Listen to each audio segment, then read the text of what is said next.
ఆంధ్ర స్టైల్లో గోంగూర పచ్చడి మీరు చూసే ఉండాలి. కానీ మా ఊరిలో, మా పల్లెటూరిలో ఇది కూడా ఆంధ్రానే.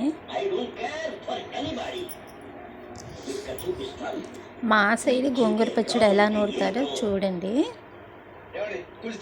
నిన్న తీసుకున్నాను కదా గోంగూర, అది నిన్న చేయలేదు, ఈరోజు వండాను.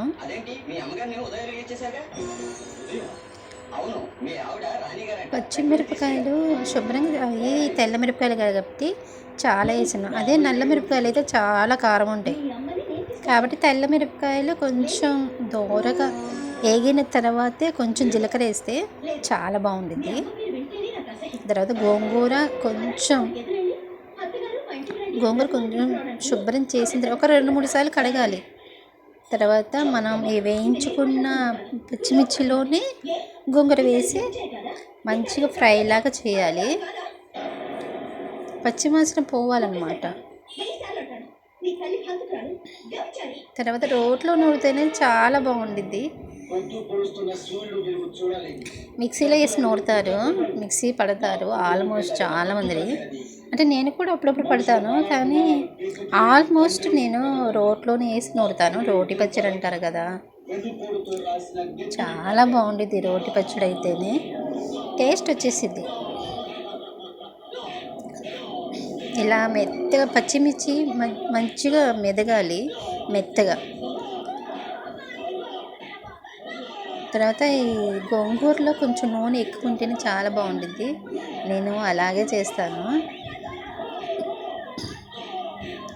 మంచిగా ఫ్రై అయిన తర్వాతనే గోంగూర అది తీసేసి మొత్తం పచ్చిమిర్చి మెరిగిన తర్వాత గోంగూర అందులో వేసి పచ్చిమిర్చిలో మంచిగా మెత్తగా మెదిగించాలన్నమాట. నేను గల్లుప్పే వేస్తాను పచ్చళ్ళలో, బాగుండిద్ది, టేస్ట్ బాగుండిద్ది.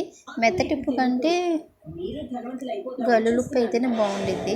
అదే ఫ్రైలలోకి మామూలుగా మనం మెత్తటిప్పు వేసుకుంటాం. ఒక గిన్నెలోకి పచ్చడి తీసుకొని తర్వాతకి ఉల్లిగడ్డలు వేసి అవి దంచిన తర్వాత మెత్తగా దంచకూడదు, కచ్చా పచ్చిగా దంచి అందులోకి మళ్ళీ పచ్చడి వేసేసి మామూలుగా దంచాలి. అటు ఇటు ఒక 2-3 సార్లు తిప్పేసి తర్వాత పచ్చడి తీసేస్తే మొత్తం తీసి ఇలా కచ్చపచ్చిగా నూరేస్తే చాలా బాగుంటుంది.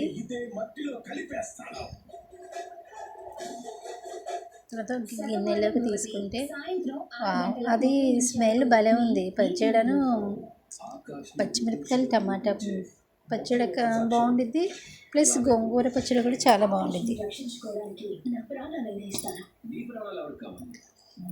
తర్వాత గోంగూర పచ్చడిలోకి చిప్స్ అయినా బాగుంటాయి, ప్లస్ ఆమ్లెట్ బాగుండిద్ది. నేను ఆమ్లెట్ వేసుకున్నాను. నిన్న టమాటా పప్పులో ఎట్లాగో చిప్స్ వేసుకున్నాను కదా, అప్పడాలు, అందుకే ఈరోజు ఆమ్లెట్ వేసాను.